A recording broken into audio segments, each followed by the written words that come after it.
সমাজ মাধ্যমে পরিবহন মন্ত্রীর নামে মিথ্যা অপপ্রচারের প্রতিবাদ জানিয়ে টিটাগড় থানায় অভিযোগ দায়ের।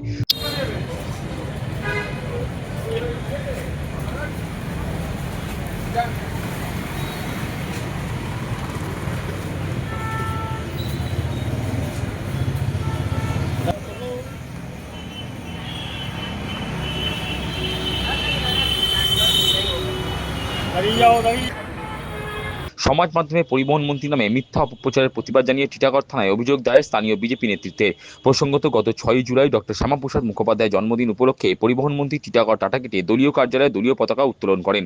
সেই অনুষ্ঠানের ভিডিও স্বাধীনতা দিবসের অনুষ্ঠানের ভিডিও বলে এক শ্রেণীর মানুষ ইচ্ছাকৃতভাবে মিথ্যা অপপ্রচার করছেন বলে অভিযোগ উঠেছে। যদিও মন্ত্রী নিজের এক্স হ্যান্ডেলে দাবি করেছেন ওটা স্বাধীনতা দিবসের অনুষ্ঠানের ভিডিও নয়, ইচ্ছাকৃতভাবে মিথ্যা অপপ্রচার করা হচ্ছে। মন্ত্রীর বিরুদ্ধে অপপ্রচারের অভিযোগ তুলে বুধবার স্থানীয় বিজেপি নেতৃত্বের তরফে টিটাগড় থানায় অভিযোগ দায়ের করা হয়েছে। থানা থেকে বেরিয়ে ব্যারাকপুর 3 মণ্ডল সভাপতি সন্তোষ সিং বলেন, গত 6 জুলাই শ্যামাপ্রসাদ মুখোপাধ্যায়ের জন্মদিন উপলক্ষে টিটাগড় টাটাগেটে দলীয় কার্যালয়ে মন্ত্রী অর্জুন সিং পতাকা উত্তোলন করেছিলেন। সেই ভিডিওটিকে সমাজ মাধ্যমে 15ই আগস্টের ভিডিও বলে মন্ত্রীর নামে মিথ্যা অপপ্রচার চালানো হচ্ছে। যারা মিথ্যা অপপ্রচার চালাচ্ছেন তাদের বিরুদ্ধে আইনানুগ ব্যবস্থা নেওয়ার জন্য থানায় অভিযোগ দায়ের করা হয়েছে।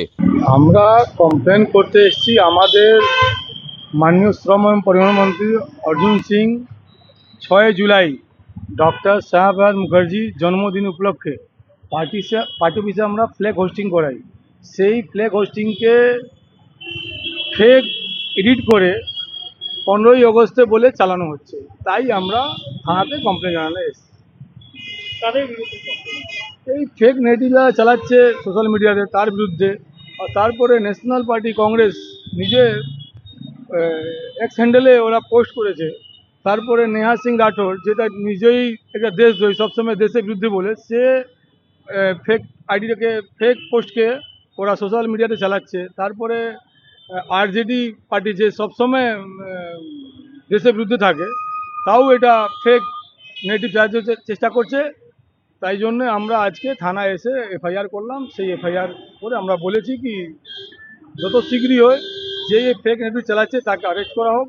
আর ও কি চাইছে, কেন এরকম মন্ত্রীজিকে কালিপালি করার চেষ্টা করছে, তার মানে পুরো বের করা দরকার, কোন কারণে ওটা এটা করতে যাচ্ছে।